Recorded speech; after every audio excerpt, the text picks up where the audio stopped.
welcome to the Arrivals Podcast. I'm your host, Merelise Wilson, and today I have the father, dadvocate, CEO of For a Cure for Moms, just amazing human being in general, Charles Johnson, here with me. Merelise, you're gonna make me blush. Listen, I'm so excited to be here, right? Like, just appreciative of you and what you're doing and just how you're sharing these stories with this podcast. And so for me to share our story and just chat with you is just truly an honor. And I'm excited to be here and share some time with you and your listeners. Well, thank you. I was going to say that I know that birth stories, I'm sure, are a very bittersweet subject for you. So I'm honored and thankful that you're willing to spend this time reflecting with me and with the audience. It really means a lot. Thank you. Yeah, definitely.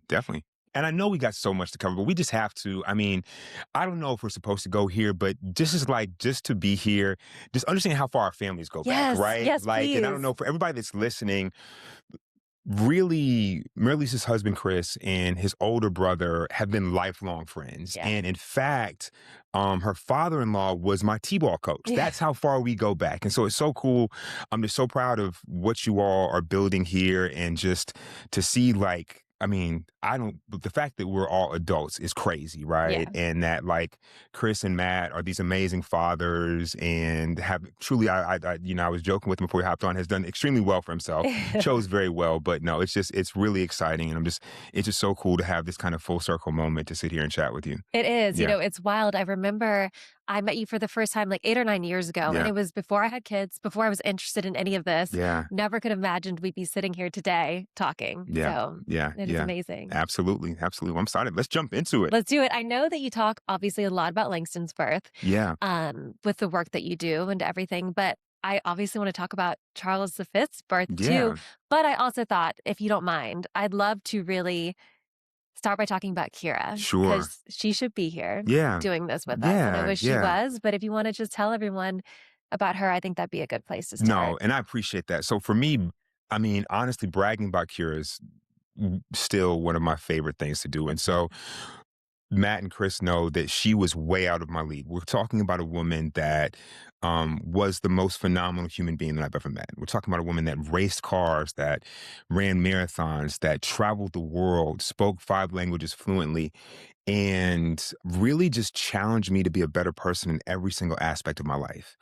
And so for me, I always wanted to be a father. And so we had the opportunity to just have this amazing life before kids, traveling the world, seeing things, building businesses together. And it was just so cool to make the transition from friends to partners to just building a life together. And so when we talk about getting ready for Charles's birth, it was just huge for me, man. Even just going back to your family and the influence that Stan Wilson, who is the GOAT, your father-in-law had on me. Shout out to Stan, right?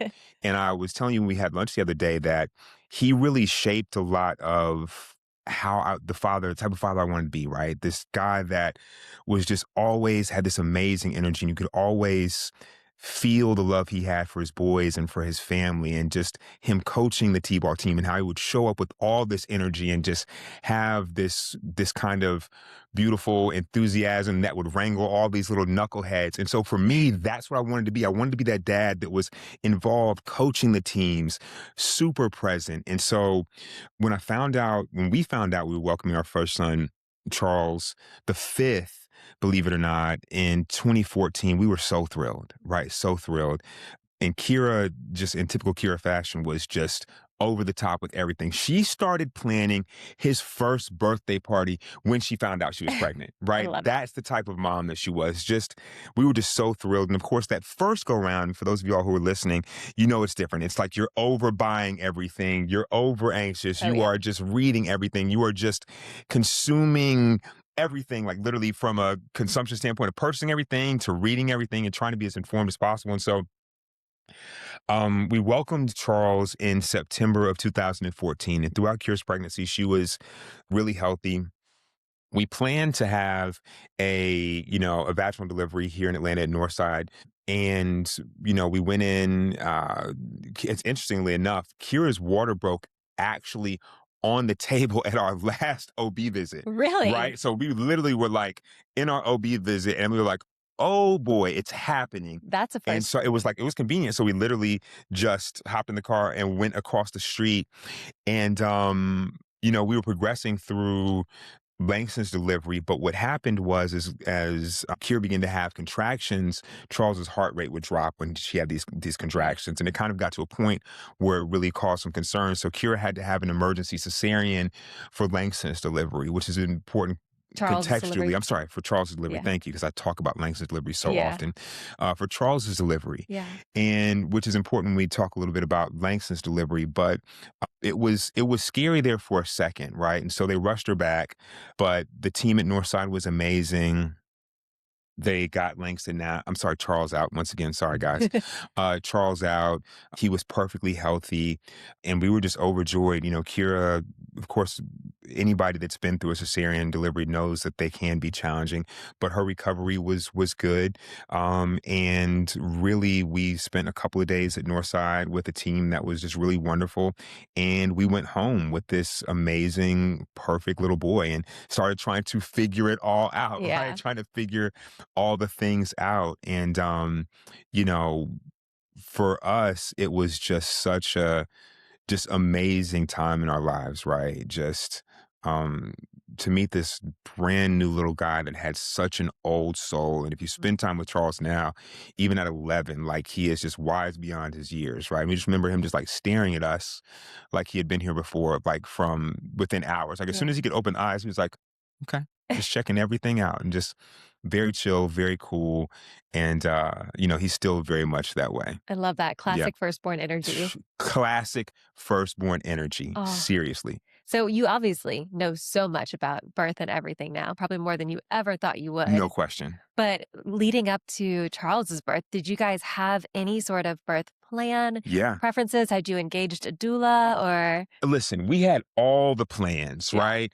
And I think that's one of the things that's so important to talk about is that the best intentions, the best birth plan possible. I think that it's so important to set your expectations and your preferences going Yes. in to your birthing experience, because you want to have a plan. You want to have what your ideal scenario is, but you also have to be open and prepared for what happens if things don't go according to plan. And Right. so that's really what happened. We had a very clear birth plan. We had a team that we felt really good about. We interviewed a lot of doctors, and we were really, really comfortable with this practice. We did not engage a doula the first time. Those of you all who are familiar with my story, my advocacy work, know that I'm a huge fan of doulas. I'm a huge champion proponent of doulas now because I have learned so much, Yeah. and I'm so appreciative of what doulas bring to everybody's birthing experience. Yeah. But the first time around, we did not. So yeah, we had a birth plan, but once again, that birth plan when Charles was in distress really went out the window. And we were very fortunate that the team was very on top of Kira's situation and Charles's situation, and made sure that what was a temporary scare did not become detrimental or catastrophic. Yeah. Yeah, Yeah. yeah. So you're in this beautiful little bubble and you guys decide, why not just throw something else in the mix? Throw something else in the mix. So it was interesting. So just understanding Kira comes from a big family, Okay. and she is the youngest of four, but then she also has all these cousins that grew up like siblings that are like stair steps. So the idea of having back to back boys, right, began to be something that we talked about, right? She's like, I can do this. And it was interesting. The first go round, Kira was like, I don't really care. Or she would say that she didn't care. I think that secretly she wanted a boy, but and I was like, I don't care. I just want a healthy kid. I was very classic, like just God, just healthy baby. That's all I care about. But the second time around, she was like, look, I want a boy. Like, I'm not playing this game. Like, I want boy. I want him to have a brother. I Oh, want them to be built-in best friends. I was still like, cool. I would have been happy either way. But when we found out we were going to be welcoming Langston, our second boy, and the boys would be actually 18 months apart, we were just thrilled, right? Just absolutely thrilled and just so excited, man. It was just such a cool time, and just like full of like just joyful enthusiasm. But it's interesting we talk about this. This is another topic that I'm sure some of your listeners deal with when we have kids, particularly ones that are close together. Is one of Kira's biggest fears was that Charles would feel the just like just feel like he was brushed to the side, right? And because of that bond and how Yeah. close her and Kira. So one of the things we were really intentional about, and it really has just been, this is like these things that just Kira was so intentional about have just continued to just prove to have these amazing ripples in the pond, even in her absence. But she was so intentional about just beating into Charles's head the importance of being a big brother Oh, and that they were best friends, right? yeah. And there's a kid that's, he's 14, 15, 16, 18 months old. And like literally it's like, when she got pregnant, her belly starts showing. It's like, where's Langston? Point to Langston. Go give Langston a hug. Who's the best big brother? And he'd be like, me. Who's the best big brother? Me. I'll give Langston a hug. And he'd just go and hug Kira's belly and talk to Langston. They'd read books together. And this whole thing of just building this bond Yeah. for them far before he was even here. And it just really makes me think about, I have this amazing video of the first time that the two of them met. And it was interesting. It's like, here's Langston. He just kind of like, oh, wow. Like, it's, oh my gosh. And so even though the welcoming of his younger brother was not what we had planned for, there was still this amazing groundwork that Kira had done in Yeah. anticipation of his arrival that has just continued to be the fabric of their bond still to this day. It's so beautiful. I Yeah. remember when I was pregnant with my second, I didn't know it was going to be a boy, but Hmm. I did have that fear of like, you know, I was so close with my firstborn. He was such a mama's boy. I don't know Yes, if yes, Charles is yes. like that too. Absolutely. Oh my gosh. And so I just had this fear of like, oh, is he going to think that I don't love him as much? Or how am Oh I my going to gosh. divide your time? And then you just figure it out. But I love what you said about giving them like a role, like making it it's part of their job too. Hey, It's it's not part of just your mommy and daddy job. taking care of this baby. Like it's you. You gotta like, pull your weight and like you've got a Yeah. job too. You're the brother. And Yeah. it's beautiful. Yeah. And and I think that then it kind of got cool because that was what the the whole family kind of got in on it, right? And would just kind of reinforce that for Charles. Yeah. And it's just interesting because he still like takes his role as a big brother. He's constantly policing his younger brother, and their personalities are very different. And sometimes Yeah. Langston needs a little bit of policing. But, I just, my hope is that they'll just always be super close. I think that's what all of us hope for all of Yeah. our kids, right? That they'll just understand that at the end of the day, we are all we have, Yes. right? So, yeah, So true. yeah. So true. Oh. So you guys get pregnant with Langston. Hmm. She's talking about how Charles is going to be the best big Yeah, brother. yeah, yeah. And somewhere in the middle here, you move to LA. Right, right. And so, Kira and I, in typical Kira fashion, we decided that we were going to take on this in the midst of being pregnant, make this transition to LA. And so What was driving it? it was interesting. So Kira actually had some opportunities in the hospitality space. Okay. And then there was actually a project that I was going to be executive producing in Los Angeles. Cool. Right. And so it was like, hey, let's do LA. Right. Adventure. We're Adventure, young. adventure with Yeah. like, yeah, two babies under two, new city. Easy. Let's do it. And it started off as just this really, really, really amazing transition. And I've had the opportunity to spend a lot of time in LA, and I always would do LA in moderation, right? Because it's a different place. And I never really had the opportunity to, I didn't spend a lot of time in LA when I was younger and when I was single, and it's a lot of fun. But once again, you have to do LA in Yeah. moderation. And I never looked at it as a place to really raise a family. And even when we got out there, our intention was maybe we'll do 18 months, 2 years, and then ultimately always to come back to Atlanta Okay. was the plan. But it was interesting because once we got out there, we kind of got bit by the bug, right? And Mm. we found a community and this idea that we could, you know, literally go to the mountains and go to the beach in the same day if we wanted to, Yeah. right? And we just found so many cool pockets of friends and activities and just culture that were just really, really amazing to have the kids exposed to. And we were really excited for this new start in LA. Yeah. Yeah. That's, Yeah. it sounds like you had it all planned out. Yeah. Definitely had it planned out. And so how far along was Kira when you guys moved? So she was about 4 months along when Okay. we moved to LA. Yeah. Okay. Yeah. And so how did you guys decide what OB practice that she would Great, start seeing? great question. So Kira is a research nut, right? And so the painful irony of what took place with us was we were very intentional about wanting to deliver at Cedars-Sinai. Mhm. So we interviewed only OBs that had credentials at Cedars.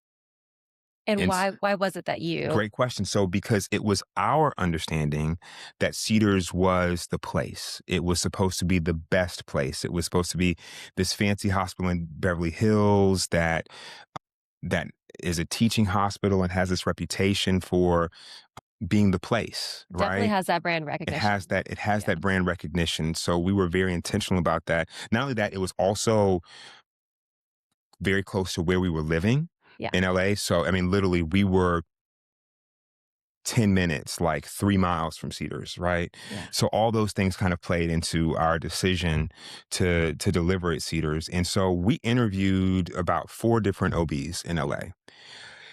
And we ultimately ended up deciding on a doctor by the name of Dr. Kasanchi.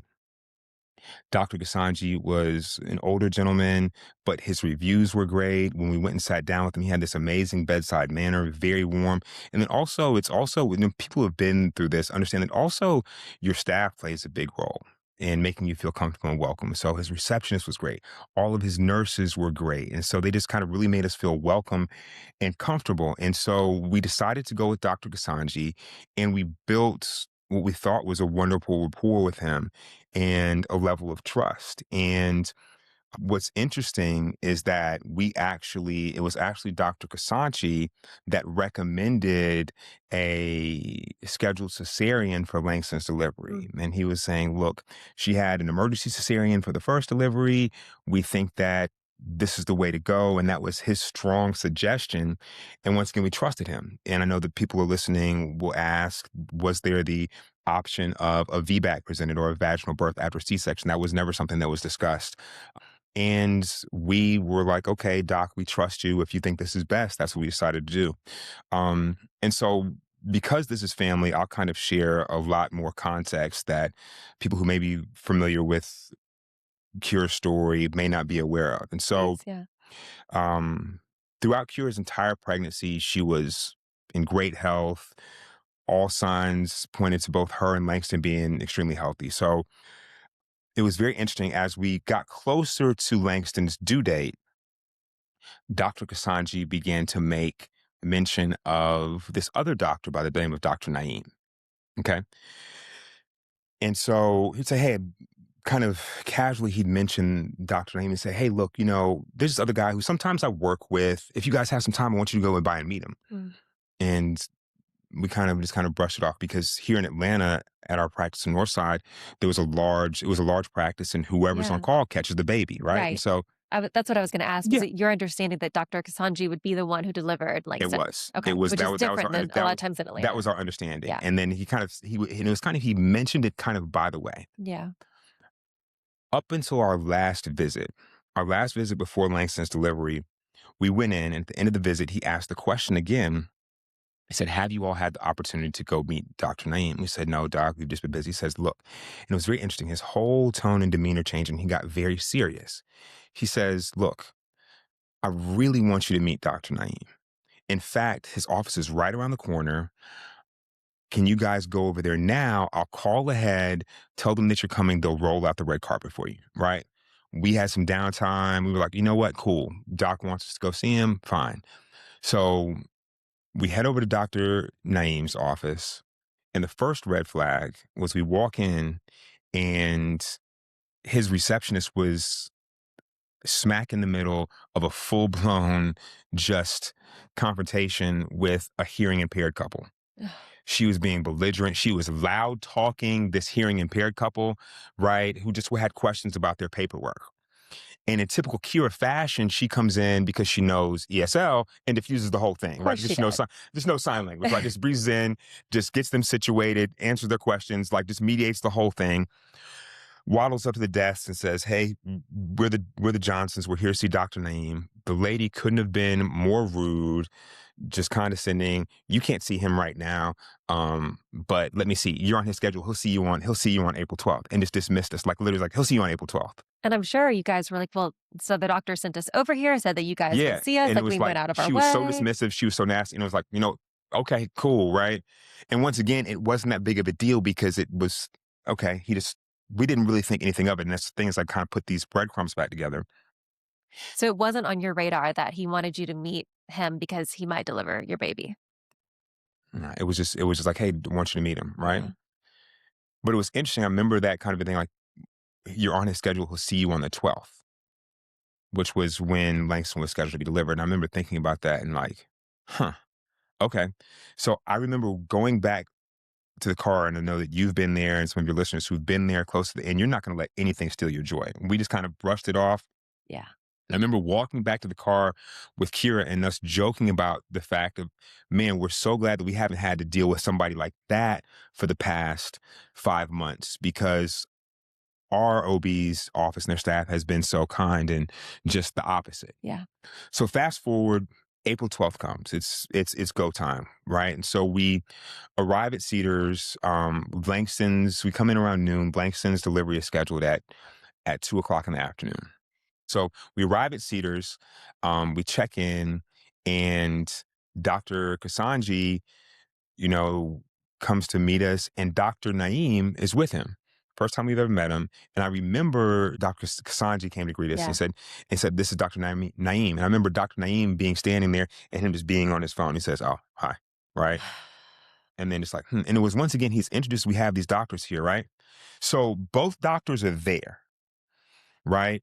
So they take us into the delivery room or the OR, however you choose to look at it, for the delivery. I'm behind the curtain next to Kira, focused on Kira, listening for Langston, holding her hand, talking to her.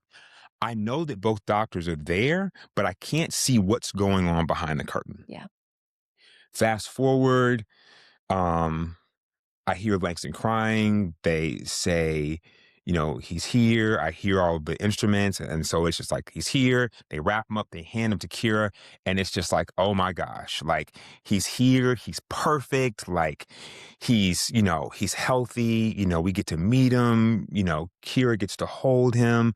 I'm there just tickled, just chuckling, just so excited, just getting to meet Langston. The dream is The complete. dream is here, Yeah. Merelise, right? Like this second beautiful just blessing from God is here. And so they take us back to recovery, which is normal and cesarean. And Kira is resting. Langston is in the little toaster incubator thing. And I'm just sitting there just soaking it all up, right? Everything we've talked about, everything we've planned for, it's finally here. And so as Kira's sitting there resting, Langston's taking a nap, and I'm just sitting there, just watching both of them, just with so much gratitude and just full of joy. And as I'm watching Kira rest, I look down and I begin to see blood coming from her Foley catheter. Keep in mind, this is around 4 o'clock, right? It's about 2 hours It's after. about 2 hours, right? And I was, of course, alarmed. And so I brought it to the attention of the doctors and the nurses at Cedars. They came in, they examined Kira physically, they took her vitals, and they ordered blood work. And importantly, they ordered a CT scan that's supposed to be performed stat. And, for everybody that's listening, stat means like right now. Yeah. And so I'm thinking, in my mind, I'm concerned, but I'm thinking my wife is healthy, my baby is healthy, and we're at Cedar Sinai. They're on it. They're on it. Yeah. And so it's around 4 o'clock. So 5 o'clock comes. So by this time, her blood work has come back. It's showing that all of her blood levels are abnormally low. She's sensitive to the touch, but no CT scan. And I'm asking, hey guys, where's the CT scan? They're saying, oh, it's coming. It's coming. 6 o'clock comes. No CT scan. And I'm continuing to ask, hey, where's the CT scan? They're saying, oh, we'll see, we'll check, and nothing. So 7 o'clock, I'm still asking more and more adamantly. And by this time, Kira's shivering just uncontrollably, right? Because she's losing so much blood. And it's important to understand, and I'll kind of just share this here, that when we got the medical records back, what they showed is that they indicated that Kira was classified as a surgical emergency at 6:44 p.m. 7 o'clock has come. Nobody's done anything. Not only have they not taken her back for surgery, they haven't even taken her back for that CT scan that was ordered closer to 5 o'clock. Right. 7 o'clock, 8 o'clock. This game of dismissal, denial, and deprioritization of Kira's condition just continues to escalate. And I'm continuing to ask, try and get answers, and they just give me the runaround and say, oh, we may have to take her back to surgery. And then somebody else would come in and say something completely different. And there'd be these conflicting things, and I'd ask to speak to a supervisor. Supervisor would never come. Then another thing that you have to keep in mind about this is that this is also a teaching hospital. Yeah. So then there was increased confusion because and also lack of just humanity and empathy, because then what happened is they would march in this group of people in white coats with clipboards and just start talking about Kira like she was an exhibit. I had no clue that these are just residents and they're just coming in to observe, and they're saying, oh, look, she's tachycardic. This is her, she's in distress, this, that, and the third. And they're talking about her as if I'm not even here. I'm saying, hey, because I don't even know who you are. Yeah. Hey, they were supposed to come for a CT scan. Let's take her out for surgery. And they're like, oh, I don't know. I'll Right. see what I can do. And they disappear, never come back. Right? 8 o'clock, I'm advocating. I'm trying to get answers. Nothing. 9 o'clock. So by 9 o'clock, the only thing they've done this time is give Kira IV fluids. Right? And around 9 o'clock, and I know that you've heard me tell this part of the story before, but a nurse came in to change Kira's IV fluids, and just instinctually, I followed her out of the room, and I pulled her to the side, and I just grabbed her by both of her hands. I looked her deep in her eyes and said, look, my wife is not doing well. They said that they were going to take her back for a CT scan. Nobody has come. They said that they might take her back for surgery. Nobody's doing anything. Can you please just help us, please? At which point, this woman snatched her hands away from me, and she looked me right back in my eyes, and she said something to me that haunts me to this day. She said, sir, your wife just isn't a priority right now. Right? And I just remember being like, what? I remember the first time I heard you tell that part of the story, and I was just in shock at she said so much Right? by saying that. And so 9 o'clock, 10 o'clock, Kira's still there. Her condition is getting worse, and I'm trying to get answers. So 11 o'clock, Kira's still there. Nobody's doing anything. It wasn't until after midnight that they finally made the decision to take Kira back to surgery, after me begging and pleading for them to do something. And so by this time, Kira is extremely weak. She's in a lot of pain, but she's conscious of everything that's going on. I'm tired. I'm frustrated. I'm angry. But part of me is relieved because they're finally doing something, right? Sorry. And so they mobilize Kira, and they have her in the bed, and I'm walking by her bedside. I'm holding her hand, and I'm just doing my best to just do the thing that I thought I was supposed to do as a husband, is tell her everything's gonna be okay. And Yeah. once again, we're talking about a woman that was fearless. Like, she went skydiving like some people go for jogs. And as we're walking to this operating room, they're taking her back for this second surgery. She said something to me that I had never heard her say, and she said, baby, I'm scared. I'm scared. And I remember just telling her everything's gonna be okay. And then we talk about kind of the levels of failure.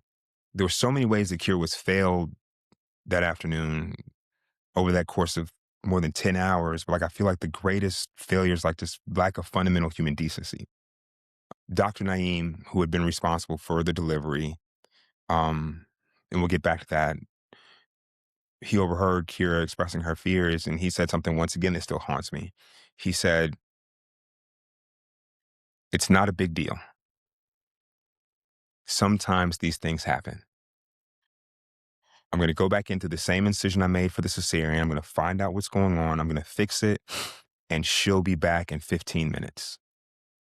Right? She'll be back in 15 minutes. And so finally we get to the end of this long corridor, and the doors to the operating room open, and they close behind her. Um, when they took Kira back into the operating room and they opened her up, there were 3 liters of blood on her abdomen. And when they opened her up, her heart stopped immediately. She coded. They worked on her for some time, but they were unable to save her. And so when those doors closed behind my wife, that was the last time I saw her alive. For me, there's so many things that I've learned about the birthing process on this journey that I had no clue about when I walked in that hospital that afternoon. So I'm always transparent about the fact that when I walked into Cedars-Sinai that afternoon, the thought that Kira would not walk out to raise her boys, it never crossed my mind, Never. right? Um, but as the days turned into weeks and I was trying so desperately to put my life back together, I began to hear these other stories of other families that had experienced horrific birthing experiences, other women and mothers that had experienced obstetric violence and had what we refer to as near miss experiences. And then tragically, I began to hear these stories of other mothers that had lost their life and made that ultimate sacrifice just trying to give the gift of life. And at first, I really thought, Merelise, that this was people's way of trying to kind of support me in my grief. That's why all these stories are flowing in my direction. But the more I was hearing these stories, the more I'm thinking to myself that something's just not right, because I truly thought that Kira was an anomaly. I'm like, a woman that's healthy, that has access to care, goes into what's supposed to be one of the best hospitals in the country and doesn't walk out. This has to be a freak occurrence. Yeah. But that's when I began to do the research for myself, and I came to find out what I'm sure a lot of your listeners understand. And if you don't understand, you're going to understand by the time you get done with this episode, is that we're in the midst of maternal mortality crisis right here in this country. That's shameful. Not only are we the most dangerous country in the industrialized world to give birth in, we're all simultaneously the most expensive. And on top of that, African American mothers are dying 4 to 5 times as often as Caucasian mothers. And there's so many statistics, and the one that I'll share that drives us is that the CDC has determined that 84% of these deaths are considered preventable. Right, so that means 4 out of every 5 moms that we're losing should be here. Yeah. They should be here at the first day of kindergarten, right? They should be screaming at soccer games on Saturday mornings. They should be at graduations and dancing at weddings, and they deserve to grow old and be grandmothers, and they're being taken from us. And so the statistics only tell one part of the story. And this is what I always say, is that the data is important, but there's no statistics. What I want people to understand is that these mothers that we're losing are so much more than statistics. They are a big deal. They're a big Contrary deal. to what that doctor. They're a big deal. And, there's no statistic that can try and quantify what it's like to tell an 18-month-old son that his mom's not coming home. Or, Langston will be 10 years old in a couple of weeks. And there's no algorithm that can try and compute like how hard it is to explain to a son that will never know his mom just how amazing she is. And so we have work to do. And I wouldn't be here having this conversation with you. I wouldn't be so committed to this if I didn't believe with every fiber in my being that we can fix this. Yeah. Yeah. Thank you so much for sharing that. I'm sure it never gets easier to relive it. Yeah. I'm so grateful that you are driven by something so deep. Because you're right. It's something we can fix. And you always say it's like our dirty little secret. Yes. And I don't understand why everyone isn't shouting from the rooftops about it. I Yeah. do not understand. And there's something else I've heard you say that I really, really, really resonated with me. It's not about being afraid. It's about being informed. Yes. That's so true. And so I think that's, for me, I just want to thank you, because you're right. This has been America's dirty little secret for so long. And when you and I spoke before, one of the things that we talked about with this platform is being able to inform and empower people without making them fearful, right? Because we want people to understand, while Kira's story is tragic and it's sad, but it's avoidable. And so the best thing that we can do is to share these stories, not to scare people, but to inform them and help them understand. The more that we can have these conversations in safe, transparent places like this, the more people can understand how they can learn from other people's experiences, right? With which is so important too, because it's just as important for people to understand Kira's birth story as it is to understand people that have unicorn births, Yeah. that have amazing birthing experiences, that are pain-free and supported, because we have to uplift the providers that are meeting people and providing excellent, informed care with love and compassion. We have to be as adamant about that as we are holding providers accountable that are falling short. Yeah. So that's why this podcast, why this platform, why this community that you're building is so critically important. Yeah. Yeah. You mentioned that Kira's death was avoidable. Yeah. And hindsight, like what could have been done differently in her situation? So I think the biggest thing, there's so many layers, and this is a whole nother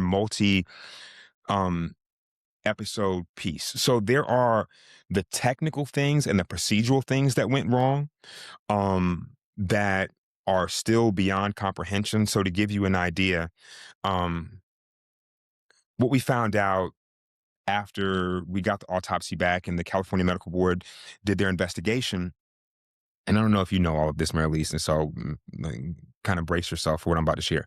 So in an instance of a mother who is going in for a routine cesarean, where the baby's not in distress, the mother's not in distress, the cut time, or the time from the incision to when the baby is actually born, should be 12 to 15 minutes, right? Cutting through the layers of skin into the uterus, removing the baby's healthy, right? In a situation like Kira's, where she had had a previous cesarean, you should add another 5 to 10 minutes to that process, because you have to go through the scar tissue and do the same process. Would you like to take a guess? So now we're in the 20-minute ballpark range. Would you like to take a guess at how long Langston's delivery took, or the cut time on Langston's delivery was? Gosh, I can't decide if it'd be worse for it to be shorter or longer. Just take a guess. And everybody listening out there, you can take a guess too. 7 minutes? Less than 2 minutes. Oh, God. Less than 2 minutes. And what I've learned now is that's what we call slash and dash. And in the process of his haste and rushing, he lacerated Kira's bladder. So now let's go back to this whole thing that we laid the foundation for at the beginning of this story, this relationship between Dr. Naeem and Dr. Kasanchi. So this is exclusive things that you're only going to hear on the Arrivals podcast. I don't share this part of the story with everybody, and I haven't shared this a lot publicly. So what the other thing that we learned about this correlation between these two doctors, this doctor who we trusted and this doctor who we had never laid eyes on before. Yeah. The reason that the second doctor was brought in, this is what we learned through the California Medical Board's investigation, is that our primary doctor who recommended the cesarean no longer even performs cesareans because he has back issues that affect his fine motor skills. And he never disclosed that to us. He has a racket where he kicks all of his cesareans to Dr. Naeem, right? Which, once again, who we never had the opportunity to do our research or do our due diligence on. But once again, when the California Medical Board did their due diligence, they found out that he was responsible for 6 near-miss deaths, 3 of which had taken place within 3 months of Kira's death. He still had his license with the California Medical Board, and he still had his credentials at Cedars-Sinai. How?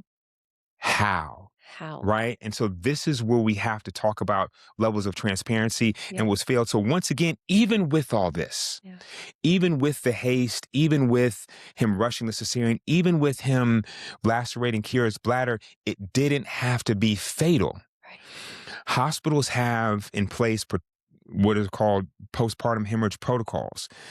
There's something called AIM, and they've developed these postpartum hemorrhage bundles. And that's something that you may want to, if you're looking to evaluate a hospital, you want to ask about whether your hospital has opted into the AIM postpartum bundles, right? So they have a postpartum bundle for cardiomyopathy issues. They have one for postpartum hemorrhage. They have one also for postpartum depression. So there's just a policy of procedures and tools. And in the instance of postpartum hemorrhage, a whole set of a kit And hospitals have to opt into this program, right? Which means they have these additional tools and resources available at their disposal, right? Cedars-Sinai was an AIM participating hospital that had these resources. The team that was responsible for Cure just chose not to use them. And so this is how we talk about when people talk about the role that bias, implicit or otherwise, plays in birth, people think that racism or bias shows up in very overt ways, Right. like racial slurs or, super condescending behavior. But oftentimes bias shows up in microaggressions or delays in care that people wouldn't delay for other people. Yeah. And, we have to have a transparent conversation because I know there's a lot of people that are having a lot of questions when they're hearing this Yeah. conversation. And I'm also very transparent about the fact that if Kira was Caucasian, she would be here. And I think that when we talk about the role, not in all instances, but what we often see is that oftentimes when mothers are coming into these situations, it's not their race, but it's racism that is a contributing factor because there's no reason that if Kira had been taken back to surgery at 6:44. These aren't things that are conjecture. This isn't my speculation. This is what Cedars-Sinai medical records are telling me. Yeah. So they let her just deteriorate unnecessarily for almost 5 more hours. And so, like I said, there's so many issues and so many different things that went wrong that didn't have to. And there's so many opportunities for the hospital, for everybody to intervene. And I think that as painful as it is, Kira's story has become such an alarming example of what preventable maternal deaths look like, Yeah. right? Where a woman was healthy, where a woman had access to care, a woman had done everything right, who had She's sought out, intelligent. She has a support system. had it right, Yeah. and had good insurance, had a husband that was there that never left her bedside, and it Yeah. wasn't enough. Yeah. And so the thing for me is while it hurts, every time I tell a story, but the thing that keeps me up at night is if it wasn't enough for Kira, what does that mean for families that don't have all those things Right. working on their behalf? Right. And so we have work to do. And like I said, what I want people to understand as we kind of set the groundwork for the rest of this conversation, I know that Kira's story is hard to hear. I know that the stories of these other families are heartbreaking. I know that you may know somebody in your life who has a horrific birthing experience, right? Yeah. But these things are fixable. Yeah. Right. It's going to take a lot That's of the good work. news. That's the good news. Right. Like I said before, I would not be here if I didn't believe that we could fix this. And that's why I spend far more energy on trying to fix it than I do just talking about, what happened. Yeah. What Yeah. are some ways that you're working to fix it? Yeah. So great question. So, I never saw this as the path for my life. But when this happened, I kind of felt like, and I really came to learn so much about this, I was just floored by a couple things. One, how is this happening? Two, how is this America's dirty little secret? And three, how is it not everybody is outraged? Yeah. And so I felt like I had to do something. I felt like I owed it to Kira. I felt like I owed it to my boys to just try and do something. And so I shared Kira's story publicly for the first time the Friday before Mother's Day in 2017. So a little bit over a year after her passing, not knowing what to expect, not knowing what impact would look like, but just hoping that by raising awareness about what happened to Kira, that maybe that would spark a conversation.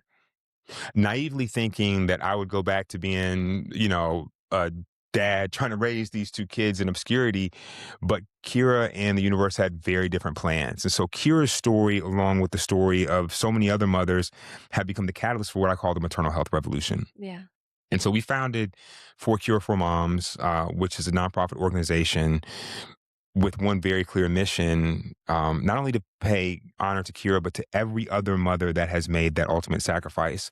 And our goal is to not just improve maternal health outcomes, but to eradicate the maternal mortality crisis. So we approach this work by three very distinct kind of organizational pillars. It's education, advocacy, and legislation. So from an education standpoint, we work to empower families with the tools and resources they need to not just survive birth, but to thrive, right? Survival shouldn't be the benchmark. It's how do Right. we thrive, and what information do we need to make sure that that's possible? We educate providers. I do a lot of training on centering humanity, empathy, and compassion in care, building patient trust, and then also implicit bias training. And so with our training, when I come into hospitals, I don't come up from a theoretical standpoint like a lot of folks do, and that's no knock, but I Right. come from an experiential standpoint. Yeah. I'm not here to tell you what I think. I'm here to tell you what I know. It's your And if we experience. don't address these biases and these isms, recognizing that we're all human, right? But you are held to a higher standard because people are trusting you with what's Right. most precious in their life. Right. And so, because I come from an experiential standpoint, what I found is that people are more likely to open up their hearts and receive in a way that's like, oh, wow, versus somebody that's just theorizing and beating them up about how they're, how they have all these isms. So that's one. From an advocacy standpoint, we also work very hard to center the lived experiences and support other families that have lost moms. And so we have programs like our maternal mortality response team that supports families anywhere in the country that have lost moms within 72 hours. So if a mother's lost, we mobilize resources like diapers, wipes, formula, mental health support services, legal services if needed, and then just kind of try and wrap our arms around them with community. And then lastly, legislation. So we work on both the state and federal level to implement legislation that just will improve the state of maternal health. And so we're working in almost all 50 states on legislation kind of curated specifically for the challenges in the state. And then on the federal level, we're working, we have a package of bills that we just introduced yesterday. Gee whiz. Day before yesterday, right? 2 days ago, I was in Washington, D.C. This week is a blur. I apologize. Called the Momnibus. And Yeah. so it's a comprehensive set of 14 pieces of legislation um, addressing all of the clinical and non-clinical challenges facing maternal health in our country. And so we're really proud of that. Within that package of bills is the Cure Johnson Act. And so for those of y'all who are watching, call, text your senator, your congressman, demand that they support the Momnibus. It's a bipartisan piece of legislation. We're really proud of that. And we also fight for other things that complements. We fight for paid leave for all, right? We're very proud that also this week, Virginia passed paid leave. Huge, It's right? amazing. Yes. Huge. And so another big part of this, and I know I'm putting a lot on the table, but there's a No. lot of work to be done, Yes. is a really important part of our theory of change, which is another thing you and I have talked about a lot, is the role that fathers and non-birthing parents can play, right? And what we found is that fathers want to be involved. We just don't necessarily know Yeah. the playbook or how Yeah. we can be our best selves or advocate and support our family. And so we developed something called 4Cure for Dads, which exists in two very distinct ways. We have an online app that's free to everybody. And then we have in-person convenings, and we have, all types of tools. And so the thing that we found when we were doing our focus groups is that what we know is that guys are simple, right? And you can try and explain to them things about advocacy and all this and third. But even like Chris and were joking and kind of reminiscing on football days, right? If you put things in sports analogies, guys get it, Yeah. right? Guys get it, and they get it quickly. It's like, oh, we want you to advocate. You know what, Dad? We want you to be the fullback. Right. Be the fullback. You block for her. You take on the stress. You take on the financial stuff. You anticipate what's coming. You knock it out of the way so you can clear a path for her to have a safe, healthy Right. pregnancy. Oh, what's It's a simple. doula? It's a coach. It's a coach. Yeah. It's a coach. And so we put these things and they see it so clearly and it resonates with them. Is it a little cheesy? Yeah, but it's simple. And it doesn't matter if you have a triple doctorate or you have, or you didn't make it past the sixth grade, right? It's something that everybody can pick up, everybody Yes. can run with. And so that's another way that we really feel that we can drastically improve maternal health outcomes quickly. So it's a lot of work, but we are proud of the progress we've made and, really committed. We have a very aggressive goal of 0 preventable deaths from pregnancy and pregnancy-related causes by the year 2030. It's so crazy that even has to be a goal. Yeah. It's so crazy. Yeah. But here's the thing, right? You're right. It is crazy that it has to be a goal, but the other thing is too, and the reason why I kind of jumped out there with that bold statement is that there has to be a North Star that we're working towards. Yeah. Because if not, we'll just continue to what I call sit around and admire the problem. Yeah. And people will do more studies. Right. We know what's going on. We know who's getting it right. Yeah. We know what we need to do. It's just about us using our collective power and influence to put the pressure on the private sector, to put the pressure on our elected officials. Like I said, when we talk about doulas, right? Mm. Huge fan, huge proponent of doulas. People ask, would I have done differently? Would have brought in a doula, Yeah. right? I actually just had a friend the other day. I'd love to kind Sure. of double down on that. Yeah. I had a friend the other day who asked me if I thought she should have a doula if she had a planned C-section. And I said, yes, Yes. Yes. absolutely. Yes. This is perfect. If Yeah. you have somebody that you feel strongly about, if you have the resources, yes. Yeah. I think that a doula is it is it is a great investment.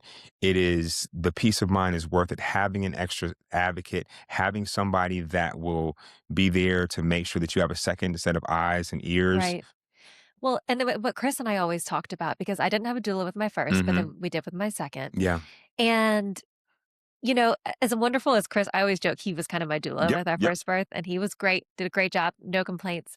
But I always say, we'd only witnessed one birth by the time I was getting ready to give birth to my second Sure. baby. And so while he was a wonderful advocate for me and learned all the things and Yeah. he'd only seen one birth. Has one case study. Right, one case study. Yeah. And why would we not want someone who is there, who's seen as many births as this OB or midwife has, but is here just for me and the Yes. baby? And that's it. That is 200%. their only reason for being in that room. They don't have any other patients they're seeing that day. Yes. Their one goal is to make sure that mom and baby are healthy and happy by the end of Yes. that day. Absolutely. Why? Yeah, it's a no-brainer. That should be part of healthcare, right? And here's the thing, right? There's also, we have to have kind of transparent conversations about the state of birth in this country and recognize the fact that there is a lot of tribalism in birthing. And so, oftentimes the doulas don't see eye to eye with the OBs, and the OBs think that doulas are witchcraft, right? And the midwives kind of get stuck in the middle. Yeah. But I'm a big proponent of, I believe that every family in this country should have the safe, dignified birthing experience of their choice. Yeah. Right? If you want to have a doula and you want to give birth in your living room and you're not a high risk pregnancy and that's what you feel is best for you, then you should have that. If you want it to be with a midwife, if you want it to be in a hospital with all the fluorescent lights and the button to push every time you feel pain, and that's what you want, you should have it. Yes. And guess what? It should be paid for. Yes.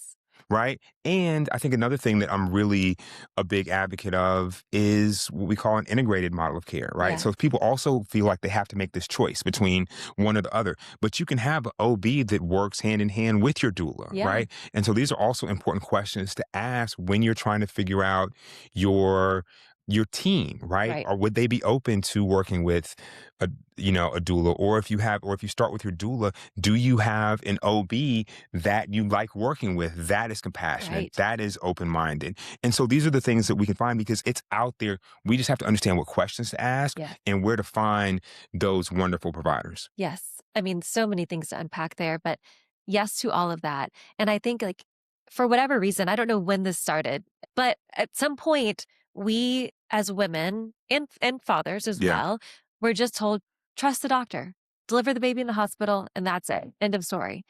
And I usually say, I don't think it's malicious. In Kira's case, it's different. Yeah. But I do think normally doctors are not malicious in the lack of information they provide. Yes. I think that's true. They're trained a certain way. And so it just has to be on us as mothers, as fathers, as friends of birthing people to ask more questions, to do more, to take more ownership in this incredible life-changing experience. Sure.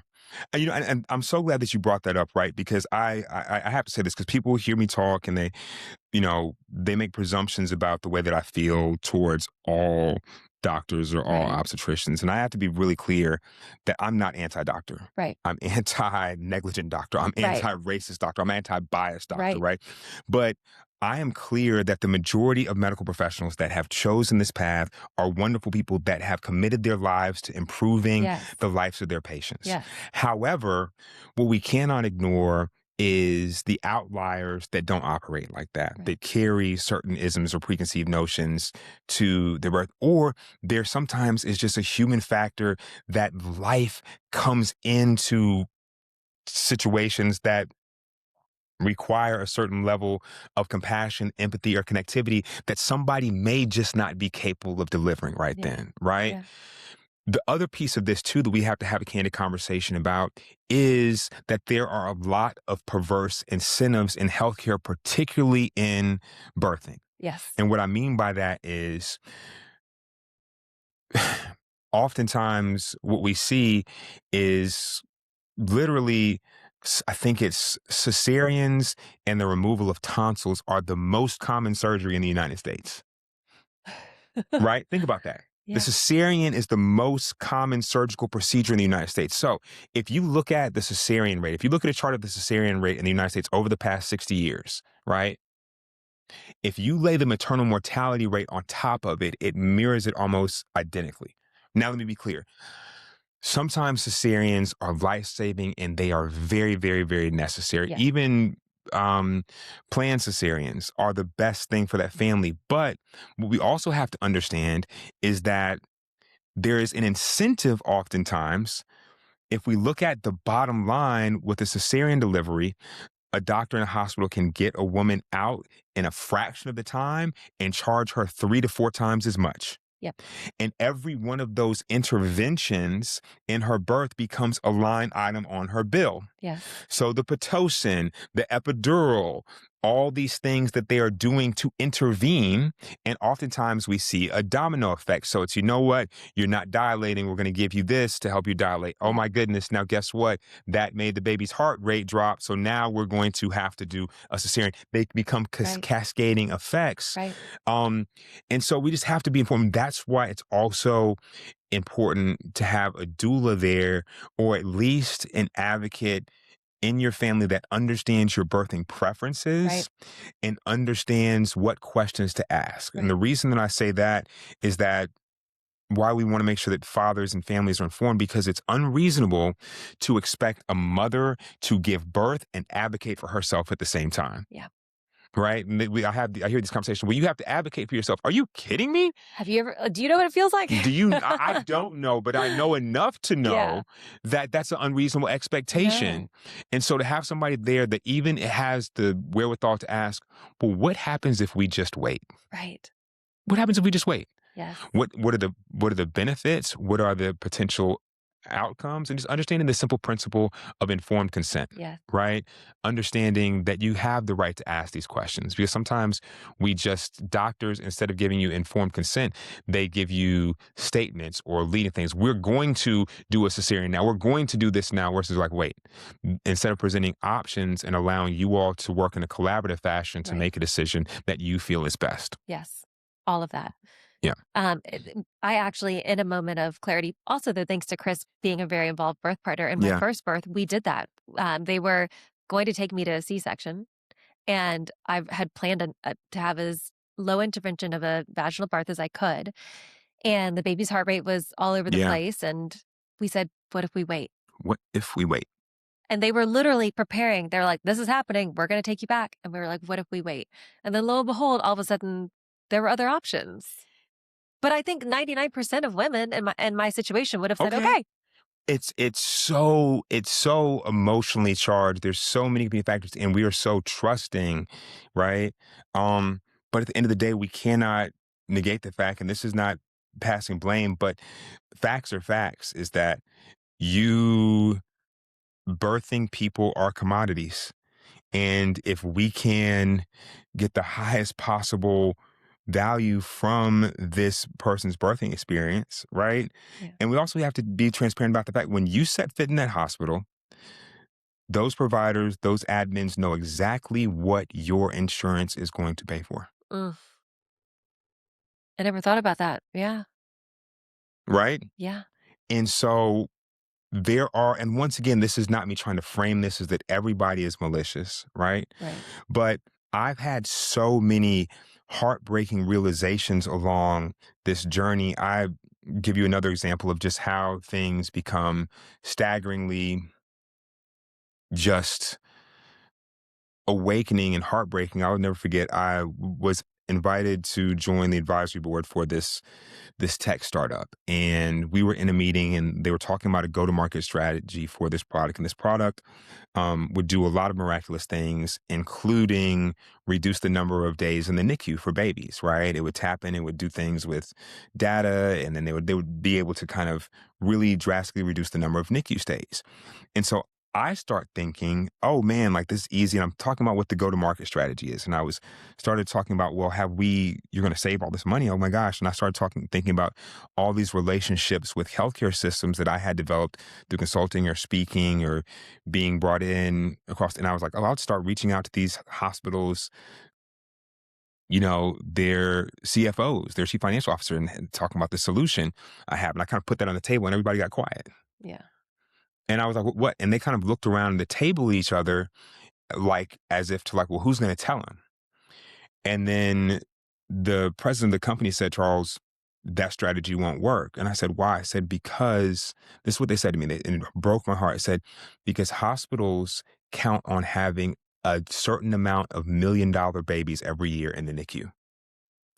And that they utilize the NICU as a huge profit center because they know how expensive it is for these babies to stay in the hospital. And they're not going to be thrilled about reducing the number of days that those babies are in the NICU. What? Oh, What? You're telling me that we have a solution that could cut the number of days that the average baby is staying by half and maybe sometimes in to a third? And they're not even going to hear it because it's going to affect this profit center. yeah. So there's so many things that I have just had to come face to face with, and that's just one of them, right? Yeah. And like I said, that's not to say that everything is broken, but we have to be able to understand the reality that we're facing and how to navigate it. Yes. Again, it goes back to being informed, not being fearful, being Yes. informed. Yes, absolutely. And I just keep going back to that and anchoring myself there. You mentioned a few minutes ago too, there are places that are doing it right. Yeah. What are some countries that are doing it right, and what are they doing right? Yeah. So what's interesting is that in a lot of the places in the world where maternal health outcomes are the best, maternal health and labor and delivery is not centered around obstetrical obstetricians, it's centered around midwifery, Yeah. right? And midwives' primary focus is to allow the body to do what it does naturally versus, and then have an OB to intervene when and if it's necessary Right. versus the opposite in the United States, where it's primarily pushed in front of an OB who is trained to do surgery. Yeah. They're surgeons. They're By trade. surgeon, Yeah. right? And, you know, we kind of also the thing that's different about what happens in the United States is that pregnancy and labor is treated almost like a sickness or an Right. illness, Yes. right? Versus a natural occurrence. Yes. And so those are some things. So if we look at Europe, we even look at, there's so many places in the world. It's safer to give birth in Haiti, sub-Saharan Africa, a lot of third world countries than it is statistically here in the United States. But like I said, Europe is doing it right. There's a statistic that shows, and I apologize because I don't have the data in front of me, but between 2000 and 2017, the maternal mortality rate in Europe dropped by, I think, 53%, and it rose by 52% in the United States during the same time frame, right? Like, and so that's what I mean. So the tough part to swallow is that that's happening. The good news is we can point to examples. It's going well in Canada, right? It's going well throughout Europe. It's going well, in parts in the Middle East. Like, and once again, we have to think about too that midwifery is the world's oldest profession. There's other things that people like to say is the world's oldest profession, right? But midwifery is the world's oldest profession. And women have been giving life for a long, long time, and I think that there is a happy medium between allowing and leading with centering women's bodies and letting them progress and all the modern technological advances that we have, Yeah. right? And I really do believe that if we can strike that right balance and people can show up informed, that preventable deaths from pregnancy related causes can be a thing of the past. Yeah. Yeah. A lot of people always, I think I hear people say often, thank God for modern medicine. Yes. Yes. Thank God for modern medicine. Thank God for C-sections. And we don't need to be giving as many or having as many C-sections as we are. It's Yeah. not an either or. It's like, I think a lot of times, like you said, people might think you're anti-OB, Yeah. and that's not it. It's No, just, as per most things in life, the truth is somewhere in the middle, it's you somewhere in the know? middle. And like I said, and at the end of the day, too, like I'm still learning. I'm fortunate enough to have met a lot of amazing people on this journey that have shared with me their approach, that have shared with me their philosophy. And I'm fortunate enough that I have a lot of amazing OBs that, have mentored me, have poured into me to make sure that I understand the challenges that they show up to. And then sometimes we have to talk about the system. And that's another piece too. And like I said, I don't want to keep on just harping on the sky falling, but the reality is that oftentimes it is a challenge of that, going back to what I was saying about the dollars and cents of it all, is that there is a real issue around profits over patients. Yeah. And because that is the way that some of these systems are structured, it's hard for some of these OBs, even the best intending ones, to show up and just really do the best they can for their patients. Yeah. Well, I hate that this is the work that you do, Yeah. but I'm so thankful that you're doing it and I hate that this was the path that was created for you, but you are so incredible at Thank it. you so much. And we are lucky to have you as women and as mothers. And Thank you. yeah, Nah, the honor, honestly, that means so much. And the honor really is all mine. And there's so many things about my life that I wish were different, but this work has allowed me to find purpose, um, channel a lot of those feelings of pain and anger, regret, into something that I hope will ultimately be beautiful, something that I hope Kira is proud of, and create a legacy that my boys are ultimately proud of. I know she's proud of you. Yeah. How could she not be? Well, I always like to end by asking my guests to describe birth in 3 words. Mm, Whatever comes to mind, unfiltered. wow.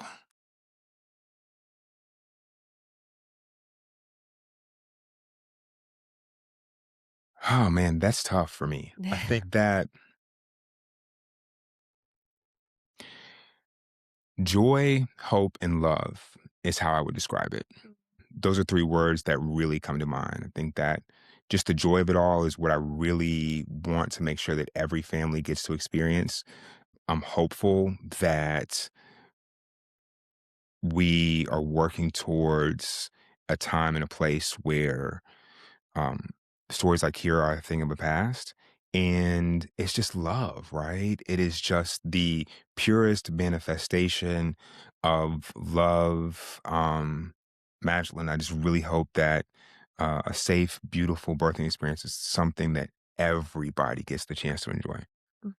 Yeah. Well, from the bottom of my heart, thank you so much for spending this time with me.